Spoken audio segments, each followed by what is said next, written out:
ओइ रायजोफोर नायदो दिनै मोनानि दा दहाय हरनि 1टानिफ्राय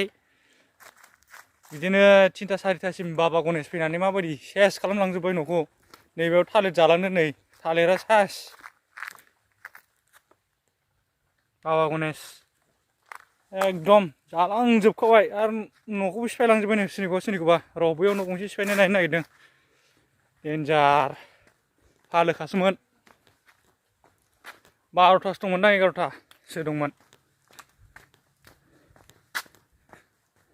नोंथांमोना नायलांबाय थाबानो जाबाय भिडिअखौ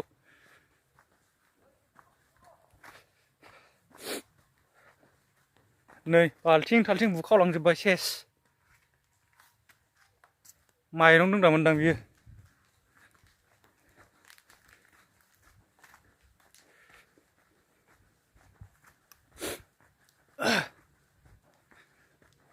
हरसे उन्दुनाय गैखाया दिनै बैस्रानावनो सेस खालामलांजोब्बायनो दिनै मोनायाव नै नायदो नोंथांमोना लामानिफ्रायनो मोजाङै नाय रायजोफोर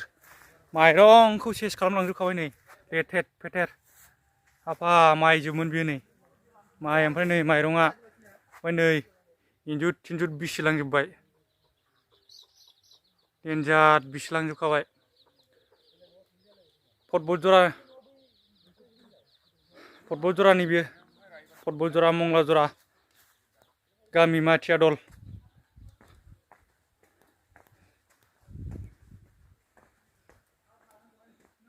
सेस खालामखाबाय नै उन्दुग्राखौ साफा नङा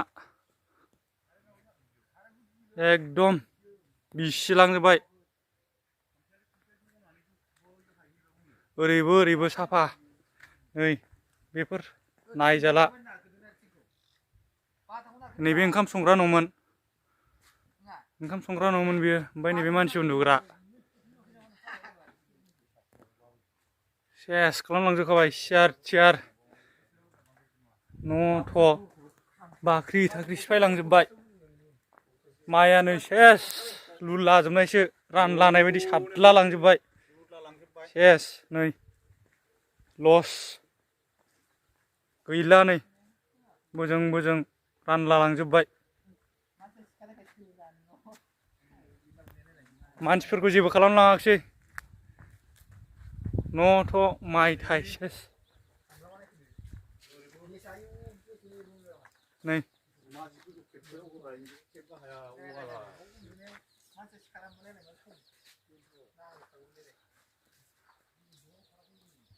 सेस नै बाल्थिंफ्रा दैफु सालि सेस खालामलांजोब्बाय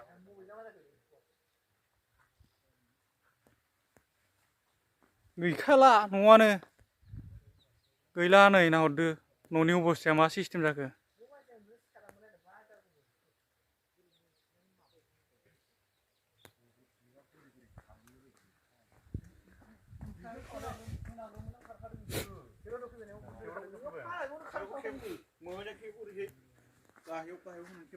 जाबायलै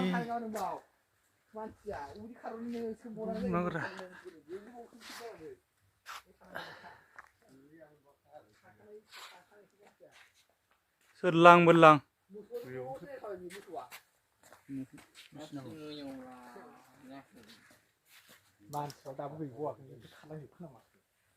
मानसि थानो हाबावो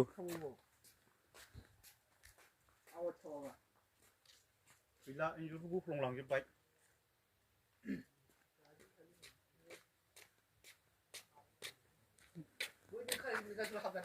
मानसिया खारग'नो हाबाय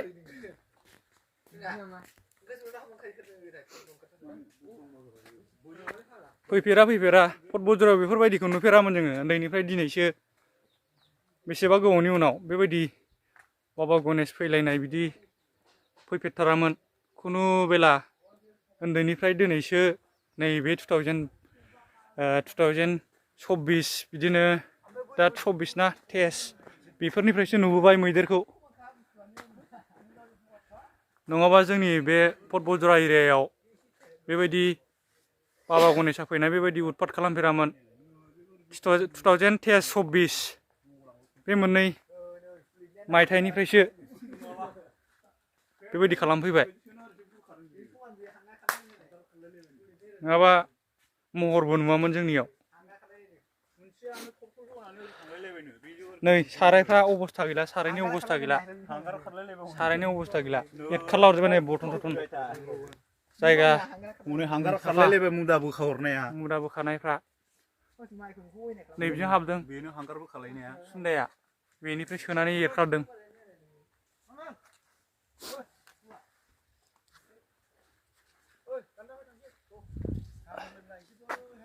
नैबे अननाय जाखाबायलै सादला लांजोबनाया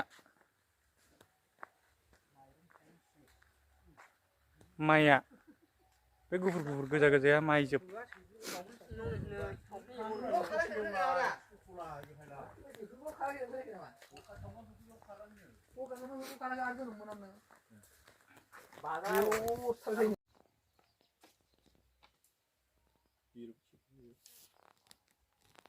जाजोब्बाय माइरंखौ होनोब्ला बिसिना जाजोब्बाय माइरंखौ